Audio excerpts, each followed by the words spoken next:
Dear viewers, আসসালামু আলাইকুম। মাঝে মধ্যেই না আমার শুটকি খাবার একটা ক্রেভিং হয়। বিভিন্ন ধরনের সবজি মিলিয়ে একটা চাপা শুটকি দিয়ে রান্না করতে খুব ভাল লাগে, খেতেও ভাল লাগে। আর পুঁই শাক তো আমার অনেক অনেক প্রিয় একটা সবজি। পুঁই শাক দিয়ে আজ রান্না করছি চাপা শুটকি দিয়ে, সাথে আরও কিছু সবজি দিয়েছি। দেখুন, পুঁই শাকের ডাঁটাগুলো এভাবে কেটে নিয়ে অল্প করে মরিচের গুঁড়া দিয়ে, হলুদের গুঁড়া, ধনে গুঁড়া দেব এবং লবণ,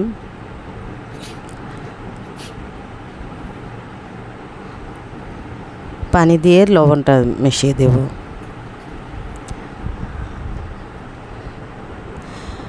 পুঁই শাক আমার এত প্রিয়, শক্ত ডাঁটাগুলো না ফেলতে আমার ইচ্ছা করে না। এই ডাঁটাগুলো একটু শক্ত ছিল, এজন্য এতখানি পানি লেগেছে। তো সবগুলো মশলা দিয়ে এবার আমি চুলাটা জ্বালিয়ে দিয়ে একটু জাল করে নিই। এই ডাঁটাগুলোকে একটু একটু জাল করে নিয়ে ঢাকনা দিয়ে জাল করে নিই। জাল হয়ে গেছে, অনেকটা সেদ্ধ হয়ে গেছে। অনেকটা সেদ্ধ হয়নি, মোটামুটি সেদ্ধ হয়েছে। তা আলুগুলোকে আমি এরকম কিউব করে কেটে দিই, ছোট ছোট করে।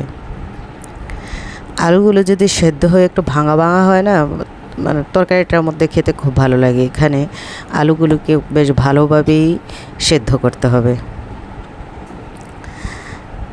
আলুগুলো প্রায় সেদ্ধ হয়ে গিয়েছে।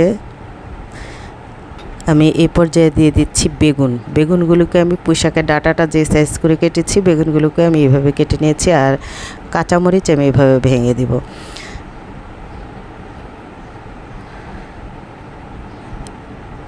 এগুলো দিয়ে ঢাকনা দিয়ে আবার কিছুক্ষণ জাল করে নেব।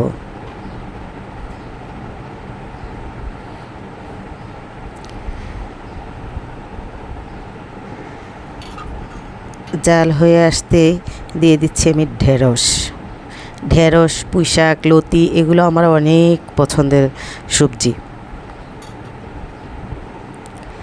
ঢেঁড়সটা অল্প সেদ্ধ হয়ে এলেই আমি দিয়ে দিব পাতাগুলো। পুঁই শাকের পাতাগুলো আমি ধুয়ে আলাদা করে একটু ছিঁড়ে ছিঁড়ে রেখেছি বড় বড় করে।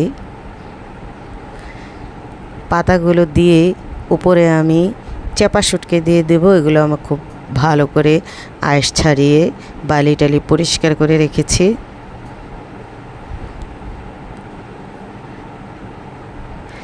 আমি ছোট বড় মিলিয়ে 4টা চাপা শুটকি দিয়েছি।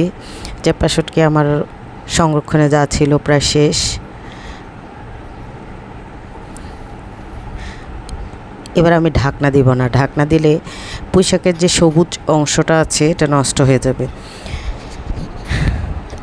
এই তরকারিটা না আমি এত বেশি বেশি খাই, আমি যখন মা হই তখনও আমার এই তরকারিটা খাবার একটা ক্রেভিং হতো। এই তরকারিটা হলে আমি বেশ ভালো খেতে পারতাম।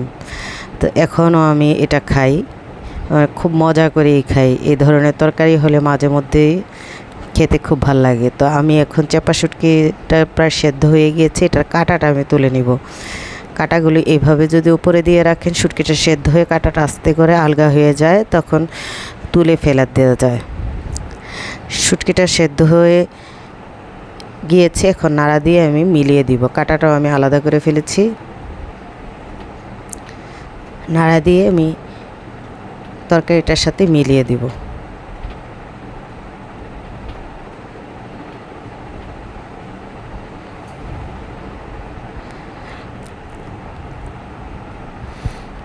প্রায় মিলে এসেছে।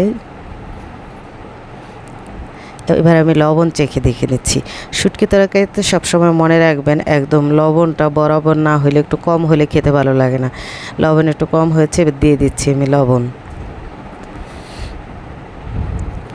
এই তরকারিটা রান্না করতে তেমন কোনো কষ্ট নয়। সবজিগুলো কেটে দিয়ে আমি এবার ধনেপাতা দিয়ে দিচ্ছি। আমার রান্না প্রায় শেষ পর্যায়ে। ধনেপাতাটা সেদ্ধ হয়ে এলেই রান্না শেষ। তো এই তরকারিটা রান্না করতে তেমন কোনো কষ্ট নয়, শুধু সবজিগুলো কেটে কেটে নিয়ে আগে ধুয়ে রেখে দিলেই কিছুক্ষণের মধ্যেই হয়ে যায়, বেশি সময় লাগে না হতে। খেতে তো দারুণ মজা, খেয়ে দেখবেন কেমন লাগে। আমার মতো যারা শুটকি প্রেমী আছেন তাদের দারুণ মজা লাগবে। আর যারা শুটকি খান না তাদের নিয়ে আমার কিছু বলার নাই, কারণ যারা খান না তারা তো মজা কিছুই বুঝবেন না।